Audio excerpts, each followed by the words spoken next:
Okay, let's unpack this. We have a monumental stack of material here today. Articles, research papers, computational models that collectively propose one of the most intellectually beautiful and crucially scientifically testable ideas in modern neuroscience. The big one. A very big one.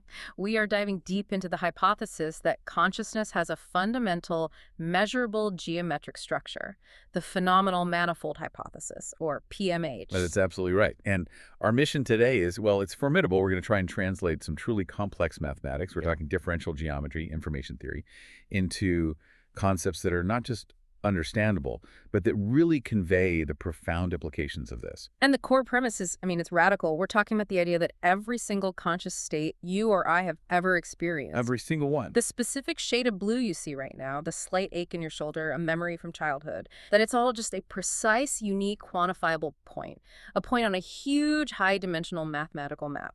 And that map, that space, is what the researchers call the phenomenal manifold. They use the Greek letter psi, CCA. And it's really not just a convenient metaphor, like saying the landscape of the mind. Right. They are treating it as a literal differentiable geometric space. That's the key distinction, isn't it? Because in a literal geometric space, distance has to be rigorously defined. If two experiences are very similar, say, the difference between hearing a C major chord and a C minor chord, they have to be represented by points that are close together in CC. Conversely, if two experiences are totally different, the feeling of intense hunger versus solving a complex physics problem, they are distant points. The geometry itself is defined by what's called a Riemannian metric, which they label GA. And that metric is basically the rule book. It's the rule book. It tells you how to measure those intrinsic phenomenal distances. It dictates how the space is curved, how it's structured. So if this is a framework that describes the architecture of consciousness, does it claim to solve the hard problem? Does it tell us why we have experience? No. And the authors are commendably explicit about this. The PMH is a rigorous framework, but it avoids making those kinds of ontological claims. Right. It doesn't tell us why experience exists in the first place, but it does provide a mathematical language for describing how experience organizes itself once it does exist. So it's the blueprint, not the origin story. Exactly. Hmm. Think of it as providing the necessary and sufficient mathematical conditions for structuring a conscious experience, whatever its subjective content might be. An architectural blueprint, then. And to build this specific architecture, the theory relies on four fundamental informational invariants, four core properties of the underlying neural dynamics that dictate the shape and size of the manifold. Precisely. We need distinguishability, which is provided locally by something called the Fisher information metric. And then there are three global pillars that control the large-scale shape. Integration, which is a measure of unity. Informational unity, right? Yeah. Coherence, which is a measure of temporal synchrony. And differentiation, which measures the richness or the repertoire of the system. We're going to dive into the math behind each of these before showing how they all, snap together into the central formula. Okay, so we start where all good geometry starts, with the foundation. The local rules for measurement. The phenomenal space is built on the raw information geometry of the neural space, and that relies on the Fisher information metric, InfoDol. Yes. And while the raw formula looks a bit intimidating, it's an expectation function built on partial derivatives of the log likelihood. What it actually does is conceptually simple and incredibly elegant. Which is? It measures distances not in physical meters or milliseconds, but in distinguishability. That's the critical nuance, isn't it? We look at a map, we assume distance is physical, but here the distance is purely informational. Let's use the analogy from the sources, distinguishing tones of gray. It's a perfect analogy. Imagine two small neural populations. Maybe they're 5 centimeters apart in your brain. They represent two slightly different neural states, and we can label those states with a parameter, let's call it theta. The Fisher metric answers this. How sensitive is the system internally to a small change in that parameter? Or, to put it another way, how easy is it for the system to tell those two states apart? Exactly. So let's take two cases. Case A, you are trying to distinguish light gray from medium gray. Your visual system is highly tuned to that difference. It's easy to tell them apart. So your system is highly sensitive to that change in theta. And if the system is highly sensitive, that partial derivative term in the Fisher equation, which measures the rate of change of information when you shift the parameter, that term will be large. So the metric gives you a large number. A large informational distance, says light gray and medium gray are far apart on the map of experience, even if the neurons representing them are physically right next to each other. Okay, now case B. You have two tones of gray that are almost identical. A 50% gray and a 50.001% gray. Your system has almost zero sensitivity to a change in theta within that range. It's basically impossible to distinguish them reliably. In that situation, the rate of change, the sensitivity, is extremely low. The Fisher metric calculates a tiny, tiny informational distance. And this tells us that on your conscious map, those two neural states are effectively the same point. Regardless of what's happening physically in the brain. Exactly, it doesn't matter. What's so profound here is the concept of information geometry. This metric isn't some arbitrary choice. It's been proven mathematically to be the natural metric for any probability space. What does natural mean in this context? Natural means it's intrinsic, it's self-consistent. So if you, as the neuroscientist, decide to change your coordinate system, maybe you measure brain activity using voltage potential instead of firing rates, the geometric structure, the curvature, the distances, they all remain exactly the same. The geometry is inherent to the information itself. It's not about how you happen to measure it. And that leads to this incredible revelation. Information has curvature. The space of possible neural states isn't some flat Euclidean sheet. It bends and it warps. And the bending is dictated by ambiguity. The sources use this great example of a biased coin. Right. If a coin is perfectly fair, probability of heads is 0.5 high, the system is maximally ambiguous. It's very difficult to distinguish a slight bias, say 0.49 from 0.51. Every outcome is unpredictable. So the Fisher metric is small in that region. The space is relatively flat there. But if the coin is highly biased, say probability is 0.01, a single observation of heads is hugely informative. The system is extremely sensitive to changes in that parameter. So the Fisher metric becomes large. It becomes very large. The informational space curves sharply because the difference between a probability of 0.01 and 0.03 is highly, highly distinguishable. Okay, so the Fisher metric gives us the local fine-grained details, the sort of immediate topography of the conscious map. It's the foundation, yes. But if this structure is going to represent a unified experience, we need to know the global rules that hold it all together. We have to account for integration. And that brings us to the first massive architectural pillar, integration, measured by 5, which defines unity.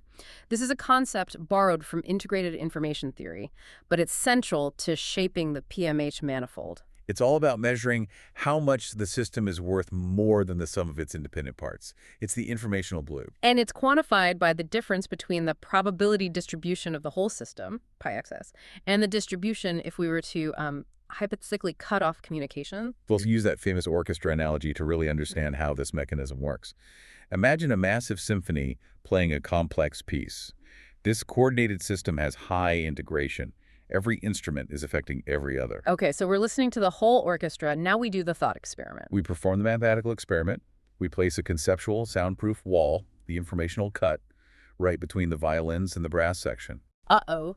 If the system was highly integrated, the resulting sound is a catastrophe. The symphony just collapses into noise because the coordination is totally lost. The difference between the original state and the cut state is huge. Enormous. And that difference is measured by something called the Kullback-Leibler divergence. It's a measure of surprise. The surprise is massive, therefore phi is large. Okay, now let's contrast that. A low integration system, maybe a classroom where 50 students are all talking about different topics independently. It's already fragmented. Right. If you put that imaginary wall up in that classroom, what changes? Nothing, really. Nothing. You still hear 50 separate conversations just split into two halves. The informational loss is 0, or pretty close to 0. So in that case, the feeler is approximately 0. Here's a question that always comes up with this, and the sources address it directly. Why doesn't something like an epileptic seizure, which involves massive, highly connected, synchronized activity across the brain, why doesn't that result in the highest possible level of consciousness? That system is certainly highly connected. That is an excellent, critical point, and it's why Phillig is often misunderstood. Connectivity is necessary, but it's not sufficient. Phillig measures irreducible integrated information. Okay, what does irreducible mean here? It means the information created by the whole can't be reduced to the information created by the parts. A seizure, while highly connected, is often highly redundant and uniform. Ah, If you cut that system in half, you might lose very little information because both halves are doing the exact same simple thing. They lack differentiation. The information is repetitive. It's not complex. I see. So the informational complexity has to be non-redundant. But the most profound feature, mathematically, has to be the minimization operator, min, in the formula. Precisely. We aren't just cutting the system arbitrarily. The formula says we have to look for the weakest possible way to partition it, the minimum information partition. So if you can find even one way to slice the system that causes the informational loss to drop to zero, Then the whole system's filler collapses. The system is only as strong as its weakest informational link. That is the definition of unity that's being used here. that's the wow moment for me. It really is. After doesn't measure what you have, the total information. It measures what you lose when you divide it. And high offers is essential for the structure of this phenomenal manifold. It guarantees unity, a continuous, unified experience. And if phi is zero, the manifold just fragments. It collapses, which would correspond to unconsciousness or radically disconnected experiences. Right. And while calculating the true LICL for a human brain is computationally, well, monstrous, the PMH framework uses proxies for integration. Things like neural complexity or specific measures of mutual information across large-scale brain networks. But the principle is the same. The principle of finding that unified, irreducible whole. That's the central driver for this geometric pillar. So now we have the clue, but we need to consider the rhythm of that information. We need to look at how the system is synchronized in time. Which brings us to our next architectural pillar, coherence, measured by the Kuramoto order parameter, gamma. This formula is all about whether the neural populations are, as you said, dancing to the same rhythm or just doing their own thing. The core concept is so elegant. We're measuring the degree of collective synchronization, not just in terms of firing frequency, but in terms of phase alignment. And the classic analogy here is the fireflies. A beautiful, natural example of this exact phenomenon. So if you're in a state of chaos where gamma is approximately zero, the fireflies are just flashing randomly. Their individual phases are all over the place. But you get this random sprinkling of light in the forest, no discernible collective pattern. But then, under certain conditions, when the coupling strength between them hits a critical point, they spontaneously synchronize. They start flashing together. Yeah. You get this massive collective pulse that is synchrony, and in that state, gamma is approximately 1. The math behind this is just beautiful. You imagine each oscillating neuron or each firefly as a vector, a little pointer on a clock face. Represented by that EFIC term on the complex plane, it's just a vector of length 1 pointing in direction given by its phase, phi. And the Kuramoto formula basically just computes the average of all those pointers. Exactly. If the neurons are firing randomly, the pointers are pointing everywhere. So when you sum them up, they cancel each other out. The resulting average vector has a length or magnitude near 0. So gamma goes to 0. But if they all align, if they're all phase locked and pointing in the same direction, they sum up perfectly. And you get a vector with a magnitude of 1. Gamma goes to 1. So gamma is literally just the length of that resulting collective phase vector. It tells you how far the system is from complete random disorder.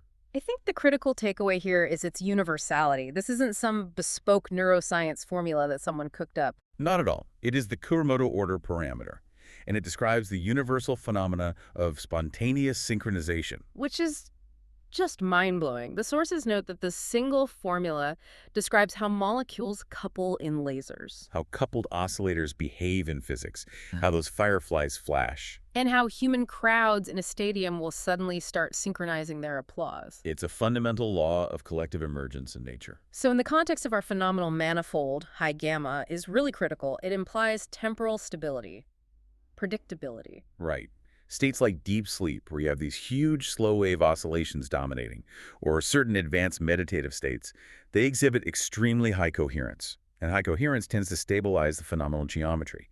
It reduces its curvature and simplifies the temporal flow of experience. Okay, so if integration gives us the unified container of experience, and coherence gives us the synchronized rhythm of that experience, we still haven't accounted for the richness, the variety of what's inside. Right. Is it a unified, rhythmic, but ultimately boring experience, or is it infinitely varied? For that, we need the third architectural pillar, We need differentiation. measured by Shannon entropy, delta. This is the measure of uncertainty, which, in the context of consciousness, translates directly into informational richness. Delta is basically measuring the size of the alphabet of consciousness. The number of different distinguishable experiences the system can reliably generate. The analogy of the game of 20 questions is perfect here because it's fundamentally based on entropy. Every question you ask that truly splits the possibilities in half gives you one bit of information. Exactly. So if your underlying phenomenal state has low delta, low differentiation, there are only a handful of possibilities. The answer is highly predictable. Maybe only two states exist, A or B. You ask one question, is it A? And you've gained all the information. Your delta is one bit. But if the system has high delta, the possibilities are vast, thousands of distinct states.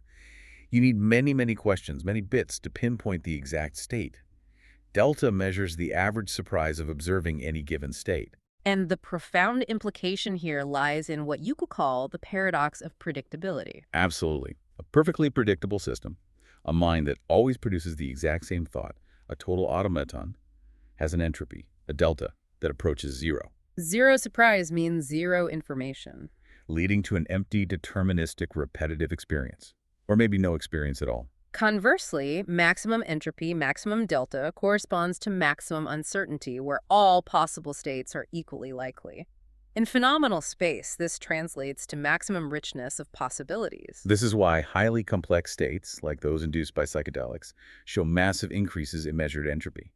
The brain is just generating this hyper-rich, varied, and fundamentally unpredictable sequence of experiences. And this quantification is so crucial. Shannon proved that the resulting delta, in bits, is the minimum absolute amount of information you would need to encode that system without loss. It's the ultimate limit of compression. You cannot describe the richness of that conscious experience with fewer bits of information than its delta. So if a typical waking human mind is calculated to operate at, say, 12 bits of differentiation, that means it can reliably distinguish $2 and $12. What is that? 4,096. 4,096 fundamental states, a vast, rich repertoire. And there's a compelling connection to thermodynamics here, too.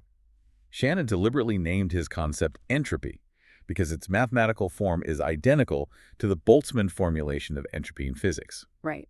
This suggests that the conscious mind, to maintain a high level of differentiation, a high delta, has to operate as an open, far from equilibrium system. It has to constantly export waste entropy, like heat and unused information, to the environment just to maintain its sophisticated, highly differentiated internal structure. It's fighting against the natural tendency toward equilibrium and minimum entropy. The geometry of consciousness is literally fighting the second law of thermodynamics. That is a staggering thought. The existence of a rich, conscious self is a fundamental act of thermodynamic resistance. So we have all the pieces. We have the local rules of distinguishability and the three global controllers of unity, rhythm, and richness, gamma, delta. Now we synthesize them. This is the heart of the phenomenal manifold hypothesis. The hybrid metric. This is the equation that defines the true, measurable, phenomenal distance. And you can see in the formula it's composed of two main terms. The first is the pullback of the Fisher metric, and the second is this corrector term, dollar, which is a function of our three invariants, local, gamma, and delta lor. This equation defines the true phenomenal distance between experiences by combining that immediate local data with the overarching global architectural state of the mind. The analogy they use, topography plus climate, is the best way to think about this. Okay, let's break that down. Part one, Parton-Fellows, is the topography. This is the fine local structure based on the Fisher metric, the raw data telling us how easy it is to distinguish two adjacent neural states. And that little P symbol, the pullback, that's the key abstraction we need to clarify. It is. So the brain space is this immense, almost infinite space, billions of neurons, synapses, parameters. The phenomenal space is much, much smaller. It only represents the things we are actually aware of. So the pullback is the operation that connects the two. Think of the brain as a massive 3D cloud of data points. And think of the phenomenal manifold spree as the 2D screen you are looking at. The pullback P is the operation that intelligently takes the local geometric measurements from that 3D cloud and translates them onto your 2D screen. And it does it in a way that preserves all the distances that matter phenomenally while collapsing all the irrelevant microscopic noise. It's like a specialized camera lens that projects a dense 3D geological survey onto a 2D map. But crucially, it filters out all the irrelevant fluctuations in background neural noise that don't translate into a meaningful change in your subjective experience. So that's the topography, the local detail. Exactly. But as we've said, the local variations alone are not enough because consciousness is constrained by these global laws. Which brings us to part two, dollar, gamma, delta. This is the climate. The perturbative correction. These are the global laws that uniformly deform the entire map based on the mind's overall architectural state. The climate determines if the space as a whole is expanding, contracting, or stabilizing. And that corrector term, dollar dollars, is itself a summation of three weights, each tied to one of our global invariants. Right. We look at dollars as a sum, an integration weight alpha, a coherence weight beta gamma, and a differentiation weight delta. Each one plays a specific role. Let's detail those roles. The integration weight, alpha I, that's the expansion factor. If integration is high, the system is highly unified and can support a vast, interconnected, phenomenal space. And so the space often expands. For example, the sources suggest it might be proportional to the square of the integration value, I-22. The stronger the informational glue, the larger the experiential container becomes. Then the coherence weight acts as a stabilizer. If coherence is high, the system is synchronized, so there's less temporal jitter and noise. This stability tends to smooth and reduce the local curvature of the manifold, making the distances more predictable and regular. And finally, the differentiation weight, delta, relates directly to dimensionality and complexity. High delta means maximum richness, which enriches the geometry, typically by increasing its intrinsic dimensionality. The geometric complexity scales with the entropy, maybe logarithmically. This is the moment of synthesis. This hybrid metric is really the theory's crowning achievement. It unifies the local Fisher geometry, the fine-grained details with these global architectural invariants. It guarantees that the distance between your thought of A and your thought of B isn't just determined by microscopic brain activity.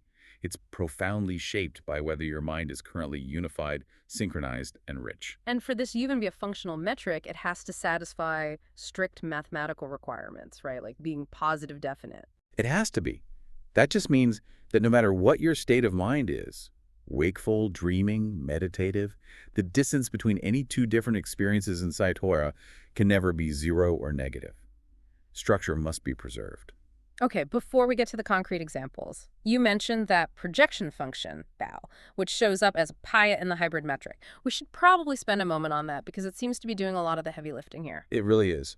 The projection function, BATI, is the entire mechanism that gets us from that noisy, incredibly complex neural state space to the clean, coherent, phenomenal manifold. It's the intelligent translator. And we need it because, the brain has billions of signals, trillions of fluctuating synapses, massive transient firing patterns. But our subjective experience is remarkably coherent. We see a chair, we feel sadness, we hear a word. We don't experience the underlying neural chaos. So TALA is what compresses that massive high-dimensional data set. It actively eliminates all the microscopic details that are irrelevant to our subjective experience. It's what makes consciousness manageable and coherent. But this compression is not arbitrary. This is really important. The authors emphasize the fiber structure principle. What's that? It means if you have two different neural states, let's call them S dollar and 2.5, that are microscopically distinct, but they are phenomenally indistinguishable to you.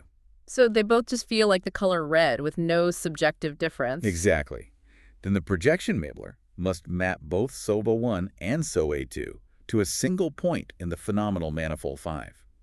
Those two neural states form a fiber that lies above that single phenomenal point. Temelec collapses the entire neural fiber into the single point of experience. That makes sense. It ensures the phenomenal space only measures what is subjectively salient. But it sounds like an optimization problem. How do we know which doubles is the right one? That's where the variational principle comes in. The sources specify that the ideal projection, the true double one, is the one that minimizes the prediction error. The error between what and what? Between the distance predicted by the geometric model, which is vital Seifert jump, and the distance reported by the subject. The formula basically says you are searching for the function yielding that minimizes the expected difference between the model's prediction and the person's report. So you're essentially training the geometric model using human subjective reports as the ground truth. It's optimization theory applied to the self. Exactly. Pi becomes the best possible compression of the brain, given the constraints of preserving the phenomenal structure and maintaining continuity. And this emphasis on measurable prediction error makes the entire PMH framework highly falsifiable. How so? Well, if neuroscientists can't find a mathematically continuous projection molar that maps the brain states to the manifold geometry while keeping the prediction error below some acceptable threshold, the whole hypothesis fails. The math forces the theory to be accountable to subjective reality. Theory is great, but let's make this concrete. The source material provides a beautiful illustrative example, a tiny system of only 3 binary neurons. It's a toy model, obviously, but it lets us put real numbers to these abstract concepts. So in this tiny artificial mind, the state space is minuscule. It's just 203 of 3 hours, so the 8 possible neural configurations. And we parameterize the system using the connectivity strengths between them. Right, which defines the probability of each of those 8 states occurring. So let's say we set the connection strengths, and we observe the dynamics that result. We can now walk through the calculations for our architectural pillars. Okay, first up, the proxy for integration. We calculate the mutual information of one neuron relative to the other two. The calculation in the paper yields a value of $1, approx. 0.233 bits. This indicates modest integration. So it's unified enough to support a single experience, but it's not maximally connected.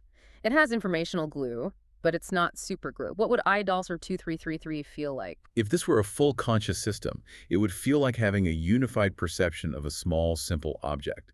If die were a 0.9, you might feel this deep interconnectedness of all concepts. If one were dollars or 1, you'd feel fragmented, like hearing a bunch of separate, unrelated noises. So 0.23 is a small, cohesive whole. Got it. Next, coherence. Gamma. Let's assume the neurons are oscillating and we capture their instantaneous phases, maybe something like bu over 5 radians. We plug those phases into the Kuromoto formula. The resulting length of the average phase vector is calculated as gamma approx. 0.681. Since 1 is perfect synchrony, 0.68 means the synchronization is moderate. The rhythm is there, but they aren't perfectly locked. So the temporal flow of this experience would be relatively stable, but still allow for some individual variation. Exactly. Finally, differentiation. We calculate the Shannon entropy, the 8-state distribution, based on those connection strengths. And the result is delta approx. 2.11 bits. Right, using log 2 Dior. And since the maximum possible entropy for 3 binary neurons is 3 bits, a result of 2.1 bits means this system is using roughly 70% of its possible experiential repertoire. It is a rich experience for its size. So we have this tiny mind that is unified. 2 ballers, 223.3, moderately rhythmic, gamma huddles and 688, and relatively rich, delta $2.11 segs. Now we see the hybrid metric in action. Right, we use some simplified hypothetical weight functions to calculate the corrector term, $5. Let's say, for example, integration expands the space quadratically, alpha IO to $2, coherence stabilizes it linearly, gamma and differentiation enriches it linearly. When you substitute those numbers into the formula for $1, what do you get? The resulting total correction term is calculated to be approximately 12 approx. 1.433. So the final metric for this 3-neuron mind is daily pig info plus 1.433. The magnitude of the constant dollars is irrelevant there. The key is that numerical factor, 1.43. And the interpretation is explicit. The phenomenal space of this tiny system is deformed and expanded by a factor of 1.43 compared to if you only considered the local raw information geometry. This demonstrates the core mechanism. The architectural properties of the system, its global integrity, its synchronization, its complexity, they numerically define the geometry and enrich the experience distance between any two states beyond what the local distinguishability alone would suggest. So the difference between state A and state B in this tiny mind is 1.43 times larger and more complex than if you ignored its global structure. That's it. So now we can take this complete geometrical framework, the hybrid metric defined by the local Fisher metric and the global controls, and apply it to making predictions about known conscious states. We can describe how the phenomenal manifold actually changes shape. Let's start with the baseline, ordinary wakefulness. What does the geometry of our everyday mind look like? In ordinary wakefulness, all 3 invariants are moderate to high. Integration is strong, giving us a unified self. Coherence is moderate, characterized by that desynchronized, complex, high-frequency activity, which allows for fast information processing. And differentiation is high, giving us rich, varied content. So what's the resulting geometry? It's a high-dimensional manifold. Based on current estimates, the intrinsic dimension is typically around 8 to 15. It's a vast, rich, and highly navigable space. The metaphor here is a fertile, broad, but structured valley. Distances are moderate, paths are clear, and the terrain is diverse and easy to navigate. Okay, now let's consider the collapse of experience. Deep sleep or general anesthesia. Here, all the architectural pillars vanish. Wavitory, gamma, and delta all drop to near zero. Integration is lost, coherence is either chaotic or pathologically synchronized, and differentiation is minimal. So the hybrid metric vanishes. It vanishes, and the volume of the phenomenal space contracts radically, approaching zero. The map essentially collapses to a degenerate submanifold, maybe with a dimension less than 3. It contracts to a single point, which is consistent with an absence of structured phenomenal experience. The framework provides a specific mathematical reason why consciousness ceases.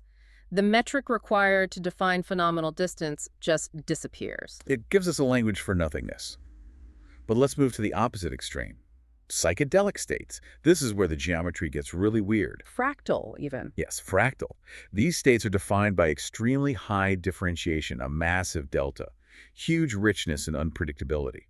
This is often combined with reduced coherence, a lower gamma. So the system is generating torrents of unique information, but without stable temporal binding. Precisely. And the geometric prediction is dramatic. The map expands massively. The intrinsic dimension can leap from 15 up to 30. The volume in the phenomenal space can be several times larger than your baseline. But there's a consequence of that low coherence and high differentiation. The space becomes highly curved and unstable. This leads to experiences described subjectively as non-Euclidean, where distances and connections don't follow normal rules, fractal, chaotic, hyper-rich. The metaphor is a chaotic mountain range, infinitely detailed, but incredibly difficult to traverse coherently. It's mind-boggling that we can mathematically quantify the difference between a trip and a nap, and predict the feeling of high curvature geometry, that sense of fractal infinite detail, just by combining entropy and synchrony measures. Finally, let's look at the fascinating case of minimal states, like advanced meditation protocols that emphasize single-pointed focus or non-dual awareness. The hypothesis here is that these states would show high gamma extreme synchronization in specific brain rhythms, leading to stability, but a deliberately suppressed delta. Right. The differentiation is voluntarily reduced because the focus is narrowed down to a single, simple concept, or to the nature of awareness itself. The conscious repertoire is simplified. So the geometry contracts significantly. But unlike sleep, it doesn't collapse entirely. It stabilizes into a low-dimensional manifold, maybe with a dimension of 2 to 5, with very low curvature. The result is a space that is simple and unified, perfectly ordered and stable, but structurally preserved. The metaphor here is a perfectly smooth, plain, easy to navigate, but lacking variety. So the theory predicts the volume of this space will be much smaller than waking baseline, but significantly greater than zero. And it provides this powerful, consistent mathematical language for all these profoundly different subjective experiences. It explains why the feeling of confusion and high information load is structurally distant from the feeling of calm, unified awareness. The shape of our conscious map is dynamically determined by the informational laws of our brain. Okay, so let's get to the bottom line. Why does all this math matter? This is the critical final point. This is what transitions the PMH from a cool philosophical concept into a hard scientific hypothesis. These equations are not just descriptive decoration. They transform the study of consciousness into a rigorous branch of geometry and testable physics. And they do that by making explicit predictions that directly challenge existing, more limited theories. Exactly. Consider the example of comparing two systems. System A has high coherence and low differentiation. System B has low coherence and high differentiation. Now, let's say we meticulously match their integration values, their autos. Okay. An existing theory, like integrated information theory, or IIT, might predict they have similar phenomenological weight because it really prioritizes autolars. But the PMH framework predicts fundamentally different geometric properties because of the hybrid metric. System A, the high coherence one, would yield a low-dimensional, low-curvature space, the smooth plane. While System B, the high differentiation one, would yield a high-dimensional, high-curvature space, the chaotic fractal range. They should feel radically different, despite matching on integration. And that difference in predicted geometry is a crucial, truly falsifiable prediction. It is. If neuroscientists can empirically show that those two systems actually have similar phenomenology, the PMH fails Yeah. immediately. The theory imposes immense rigor on its own validity. The sources lay out these criteria, like requiring the hybrid metric to always be positive definite, no negative distances allowed, and demonstrating that wire gamma and delta del are truly independent invariants. They can't just be perfectly correlated proxies of one another. If they were, the hybrid metric would be mathematically redundant, and the theory would provide no added predictive power. This level of self-imposed rigor is essential for moving the science of consciousness forward beyond just correlation. This math provides the ultimate tool to move toward causality.